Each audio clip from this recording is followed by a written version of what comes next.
Hello friends, welcome to Jinesh ji के star friends. आज के इस वीडियो में हम आज एक और नया टॉपिक भारत का राष्ट्रीय ध्वज यानी तिरंगा से संबंधित मोस्ट इंपॉर्टेंट क्वेश्चन इस वीडियो में हम कवर करेंगे। फ्रेंड्स, इस टॉपिक से बार बार एग्जाम में क्वेश्चन पूछ लिए जाते हैं, इसलिए वीडियो को अंत तक जरूर देखिएगा क्योंकि हर एक क्वेश्चन आपके लिए बहुत ही इंपॉर्टेंट क्वेश्चन रहने वाला है।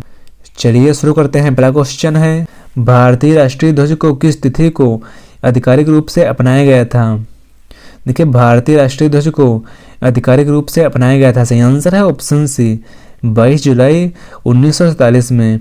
भारतीय संविधान सभा ने 22 जुलाई 1947 को वर्तमान राष्ट्रीय ध्वज को अपनाया था और यह स्वतंत्रता प्राप्ति से कुछ दिन पहले था और इसी ध्वज को 15 अगस्त 1947 को ब्रिटिश राज की समाप्ति पर फहराया गया था।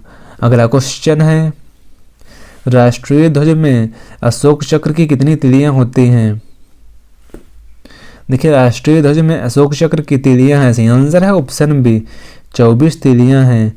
देखिए, अशोक चक्र में 24 तीलियां हैं जो धर्म चक्र का प्रतिनिधित्व करती हैं और यह सारनाथ के अशोक स्तंभ से लिया गया है। इन 24 तीलियों को जीवन के 24 घंटों का प्रतीक माना जाता है और यह निरंतर प्रगति का संदेश देती हैं। अगला क्वेश्चन है, राष्ट्रीय ध्वज में सफ़ेद रंग क्या दर्शाता है?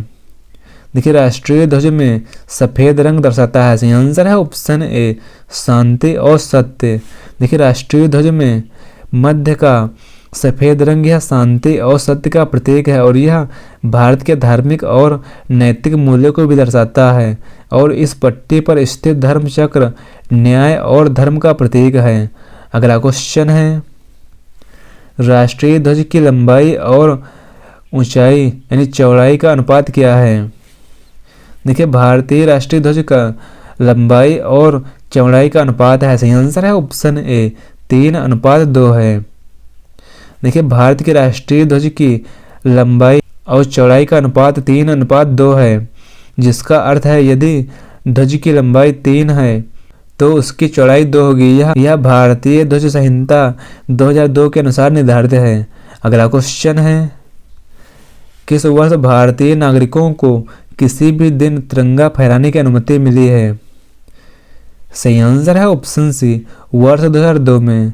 देखिए, 26 जनवरी 2002 को फ्लैग कोड में संशोधन किया गया, जिसके बाद भारतीय नागरिकों को अपने घरों, कार्यालयों और कारखानों पर किसी भी दिन तिरंगा फहराने की अनुमति मिली है। इससे पहले यह केवल राष्ट्रीय पर्वों पर ही संभव था। अगला क्वेश्चन है, भारत में हर साल राष्ट्रीय झंडा दिवस कब मनाया जाता है? देखिए, भारत में प्रत्येक वर्ष राष्ट्रीय झंडा दिवस मनाया जाता है। सही आंसर है ऑप्शन डी, 22 जुलाई को मनाया जाता है। अगला क्वेश्चन है, भारतीय राष्ट्रीय ध्वज का डिजाइन किसने तैयार किया था? भारतीय राष्ट्रीय ध्वज का डिजाइन तैयार किया था। सही आंसर है ऑप्शन सी, पिंगली वेंकैया ने। भारतीय राष्ट्रीय ध्वज यानी तिरंगा का डिजाइन मुख्य रूप से स्वतंत्रता सेनानी पिंगली वेंकैया ने तैयार किया था, जिन्होंने वर्ष 1921 में महात्मा गांधी के कहने पर यह डिजाइन प्रस्तुत किया था, जिसे बाद में अशोक चक्र के साथ अंतिम रूप दिया गया था और 22 जुलाई 1947 को अपनाया गया था। अगला क्वेश्चन है, फ्लैग कोड ऑफ इंडिया 2002 को कितने भागों में बांटा गया है? फ्लैग कोड ऑफ इंडिया 2002 को बांटा गया है। सही आंसर है ऑप्शन बी, 3 भागों में। देखिए, फ्लैग कोड ऑफ इंडिया को 3 भागों में विभाजित किया गया है। पहला भाग राष्ट्रीय ध्वज का सामान्य विवरण है और दूसरे भाग में नागरिकों द्वारा ध्वज प्रदर्शन और तीसरे भाग में सरकारी संस्थाओं द्वारा ध्वज प्रदर्शन से संबंधित नियमों को बताता है। अगला क्वेश्चन है, भारत के तिरंगे झंडे में चरखे की जगह चक्र कब अस्तित्व में आया था? देखिए, भारत के तिरंगे झंडे में चरखे की जगह चक्र यह अस्तित्व में आया था। सही आंसर है ऑप्शन सी, 22 जुलाई 1947 में। अगला क्वेश्चन है, राष्ट्रीय ध्वज पर बने चक्र को क्या कहते हैं? राष्ट्रीय ध्वज पर बने चक्र को कहा जाता है। सही आंसर है ऑप्शन सी, अशोक चक्र यानी धर्म चक्र कहा जाता है। अगला क्वेश्चन है, भारत के राष्ट्रीय ध्वज पर बने चक्र को कहाँ से लिया गया है? भारत के राष्ट्रीय ध्वज पर बने चक्र को लिया गया है। सही आंसर है ऑप्शन ए, सारनाथ अशोक स्तंभ से लिया गया है। सुप्रीम कोर्ट के किस अनुच्छेद के तहत ध्वज फहराने के अधिकार को मौलिक अधिकार के रूप में घोषित किया गया है? सही आंसर है ऑप्शन बी, अनुच्छेद 19A के तहत। अगला क्वेश्चन है, भारत के राष्ट्रीय ध्वज का क्या नाम है? भारत के राष्ट्रीय ध्वज का नाम है तिरंगा है। सही आंसर है ऑप्शन ए, तिरंगा। देखिए, भारत के राष्ट्रीय ध्वज का नाम तिरंगा है, जिसे इंडियन नेशनल फ्लैग या ट्राई कलर भी कहा जाता है, क्योंकि इसमें केसरिया, सफ़ेद और हरे रंग की 3 पट्टियां होती हैं और बीच में अशोक चक्र होता है, जो देश के गौरव और मूल्यों का प्रतीक है। अगला क्वेश्चन है, भारत के राष्ट्रीय ध्वज में 3 रंग की पट्टियां कौन सी हैं?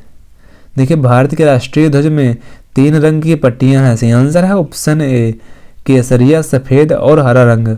अगला क्वेश्चन है, ध्वज संहिता यानी फ्लैग कोड के अनुसार तिरंगा कब फहराया जा सकता है? ध्वज संहिता यानी फ्लैग कोड के अनुसार तिरंगा फहराया जा सकता है। सही आंसर है ऑप्शन डी, दिन और रात में। अगला क्वेश्चन है, किस स्थिति में राष्ट्रीय ध्वज को आधा झुका कर फहराया जाता है? सही आंसर है ऑप्शन बी, राष्ट्रीय शोक के दौरान। देखिए, राष्ट्रीय शोक के दौरान राष्ट्रीय ध्वज को आधा झुका कर फहराया जाता है। अगला क्वेश्चन है, राष्ट्रीय ध्वज के अपमान पर क्या दंड है? देखिए, राष्ट्रीय ध्वज के अपमान पर दंड है। सही आंसर है ऑप्शन सी, जुर्माना और कारावास। संविधान सभा की झंडा समिति के अध्यक्ष कौन थे? संविधान सभा की झंडा समिति के अध्यक्ष थे। सही आंसर है option A, doctor Rajendra Prasad. अगला क्वेश्चन है, स्वतंत्रता दिवस पर लाल किले पर सबसे ज्यादा बार 17 बार झंडा फहराने का रिकॉर्ड किसके नाम पर है? सही आंसर है ऑप्शन सी, पंडित जवाहरलाल नेहरू के नाम पर है। अगला क्वेश्चन है, स्वतंत्रता दिवस यानी इंडिपेंडेंस डे यानी 15 अगस्त को भारत का ध्वजारोहण कौन करते हैं?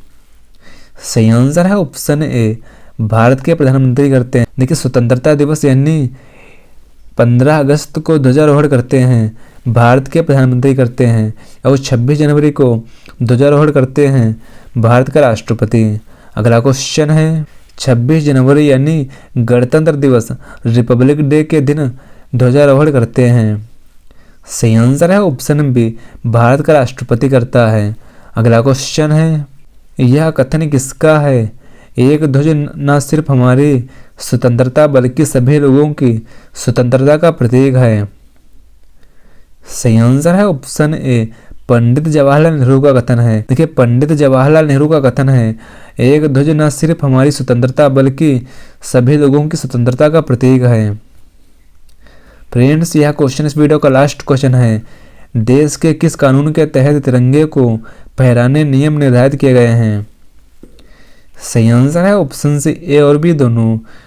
देखिए, फ्लैग कोड ऑफ इंडिया और भारतीय ध्वज संहिता के अनुसार तिरंगा को फहराने के नियम निर्धारित किए गए हैं। अगला क्वेश्चन आप सभी के लिए है, टेलीफोन का आविष्कार किसने किया है? इस क्वेश्चन का आंसर आप सभी को नीचे कमेंट बॉक्स में कमेंट करके हमें बताना। फ्रेंड्स, आपको यह वीडियो कैसा लगा है, अपना फीडबैक हमें कमेंट बॉक्स में ज़रूर शेयर करिएगा। और अगला वीडियो किस टॉपिक पर चाहिए हमें कमेंट बॉक्स में कमेंट करके जरूर बताएं। फ्रेंड्स, मिलते हैं अगले वीडियो में। Thanks for watching this video.